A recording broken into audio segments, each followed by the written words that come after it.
नमस्कार दोस्तों, मैं हूं जी चौधरी। मेरी YouTube class only RPSC with Godadram में आपका तहे दिल से स्वागत है। दोस्तों, आज की इस वीडियो में हम पढ़ेंगे आरएएस मेंस 2022 प्रश्न पत्र सेकंड इकाई सेकंड सामान्य विज्ञान एवं प्रौद्योगिकी के कुछ महत्वपूर्ण प्रश्न जो आने वाली आरएएस मेंस 2022 के लिए महत्वपूर्ण होंगे। तो शुरू करते हैं। भूत चुंबकत्व क्या है? पृथ्वी एक चुंबक की तरह व्यवहार करती है। पृथ्वी के चुंबकत्व को भूत चुंबकत्व या पार्थिव चुंबकत्व कहते हैं। स्वतंत्रता पूर्वक लटकाए हुए चुंबक का सदैव उत्तर दक्षिण दिशा में ठहरना, किसी दंड चुंबक की चुंबकीय क्षेत्र रेखाएं खींचने पर उदासीन बिंदुओं को प्राप्त होना क्या है? भूत चुंबकत्व के ये क्या है? गुण हैं। अगला है अवरक्त तरंगे, यानी अवरक्त तरंग क्या है? तो ये गर्म वस्तुओं के अणुओं द्वारा उत्सर्जित होती है तथा अधिकांश पदार्थों द्वारा अवशोषित की जाती है। अवरक्त तरंगें। अवरक्त किरणों के कई व्यवहारिक एवं वैज्ञानिक उपयोग, इनमें चिकित्सा, इंफ्रारेड फोटोग्राफी, कंपन स्पेक्ट्रोस्कोपी प्रमुख है। जिस रिमोट कंट्रोल का उपयोग टीवी चलाने या बंद करने में करते हैं, उनमें भी अवरक्त किरणें उपयोग ली जाती है। अगला है संवर्धित यूरेनियम क्या है? तो प्राकृतिक रूप से प्राप्त यूरेनियम में यूरेनियम 235 की मात्रा, जो प्राकृतिक रूप से यूरेनियम प्राप्त होता है उसमें यूरेनियम 235 की मात्रा बिल्कुल कम होती है, यानी 0.07% की मात्रा होती है। और शेष जो भी यूरेनियम की मात्रा है वो यूरेनियम 238 से प्राप्त होती है, यानी 99.284% है वो यूरेनियम 238 से प्राप्त होता है। जिस यूरेनियम में यूरेनियम 235 का ही प्रतिशत मात्रा किसी विधि से बढ़ा दिया गया हो तो उसे क्या कहते हैं? संवर्धित यूरेनियम कहते हैं। तो यूरेनियम 235 की मात्रा में क्या करना? वृद्धि करना, तो वो क्या है? संवर्धित यूरेनियम है। तो प्राकृतिक रूप से प्राप्त यूरेनियम में यूरेनियम 235 की मात्रा केवल 0.07% होती है। शेष है वो 238 यूरेनियम 238 की होती है। जिस यूरेनियम में यूरेनियम 235 की मात्रा है वो प्रतिशत मात्रा बढ़ा दी जाए किसी विधि से, तो उसे क्या कहते हैं? संवर्धित यूरेनियम कहते हैं। संवर्धित यूरेनियम परमाणु बम एवं नाभिकीय रिएक्टर बनाने में काम आता है। ओटीटी प्लेटफॉर्म क्या है? वह इसकी गाइडलाइंस के बारे में बताइए। ओटीटी सेवाओं से आशय ऐसे ऐप या सेवाओं से जिनका उपयोग उपभोक्ता है वो इंटरनेट के माध्यम से कोई भी चीज़ देखने के लिए यूज करता हो। ओटीटी शब्द का प्रयोग video on demand platform, audio streaming, message service या इंटरनेट आधारित वॉइस कॉलिंग सॉल्यूशन के संदर्भ में इसका प्रयोग होता है ओटीटी का।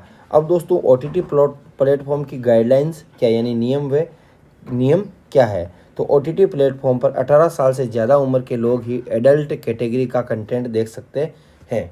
तो कंटेंट को 6 कैटेगरी में बांटा गया है, जिसमें यू का मतलब है यूनिवर्सल, यू 7+ यानी 7 वर्ष, यू 13+ 13 साल, यू 16 साल के प्लस, और एक कैटेगरी है उसमें 7+, 13+ और 16+ आयु को ये दर्शाते हैं।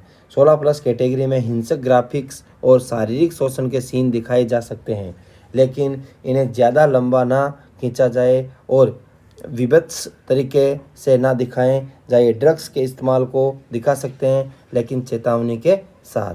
जैसे कभी हम फिल्म देखते हैं तो तंबाकू जानलेवा है, इस तरीके से कुछ ऐड आते हैं। अगला क्वेश्चन, हरित प्रणोदक क्या है? तो हरित प्रणोदक क्या है? इसरो का विशिष्ट अंग तरल प्रणोदक प्रणाली के अंदर हरित प्रणोदक विकसित कर रहा है। ये एक तरल प्रणोदक है। हाइड्रोक्सिल अमोनियम नाइट्रेट यानी HAN, मेथनॉल और पानी का क्या है? ये मिश्रण है हरित प्रणोदक। यह अंतरिक्ष कार्यक्रम में हाइड्रोजन को प्रणोदक के रूप में प्रतिस्थापित करेगा। अगला है एरो 3 डिफेंस सिस्टम, जो हाल ही में चर्चा में रहा है। तो भूमध्य सागर के दक्षिणी पूर्व किनारे पर स्थित यहूदी राष्ट्र इजराइल ने अपनी सुरक्षा क्षेत्र में एक बड़ी उपलब्धि हासिल करते हुए अपने नवीनतम anti ballistic missile defence system arrow 3 का सफल परीक्षण किया है। एरो वेपन सिस्टम इजराइल की उस रक्षा प्रणाली का हिस्सा है जो वायुमंडल की ओर से आ रही लंबी दूरी की मिसाइल को धरती से सैकड़ों किलोमीटर ऊपर ही क्या कर सकती है, नस्ते नाबूद कर सकती है। ग्रेफीन, क्वांटम डॉट्स और कॉपर नैनो के बारे में बताइए। तो ग्रेफीन क्या है? तो ये एक अणु की मोटाई वाली सामान्य कार्बन की पतली परत है जो विलक्षण गुण प्रदर्शित करती है। इसमें मटेरियल का इस्तेमाल हर इलेक्ट्रॉनिक और नॉन इलेक्ट्रॉनिक प्रोडक्ट बनाने के लिए किया जा सकता है ग्रेफीन का। अब दोस्तों है क्वांटम डॉट्स। नैनो तकनीकी का काम कर रहे हैं जर्मन के मैक्स लैंग संस्थान के वैज्ञानिकों ने क्वांटम डॉट्स बनाया। ये चुंबकीय पदार्थों के नैनो कणों को स्वर्ण आवरण से निर्मित चुंबकीय आघूर्ण क्षमताओं से युक्त क्यू बिंदु है जिसका उपयोग कैंसर ग्रस्त लोगों के उपचार में किया जा रहा है क्वांटम डॉट्स का। कॉपर नैनो के बारे में, तो कॉपर का इस्तेमाल कर नैनो स्केल पर कॉपर के नैनो कण बनाकर इसका उपयोग रॉकेट में ईंधन के तौर पर किया जाएगा, जिससे ईंधन के जलने की तीव्रता क्या हो जाएगी, दुगुनी हो जाएगी, साथ ही ईंधन से अधिक ऊर्जा प्राप्त हो सकेगी। अगला है कोक क्या है?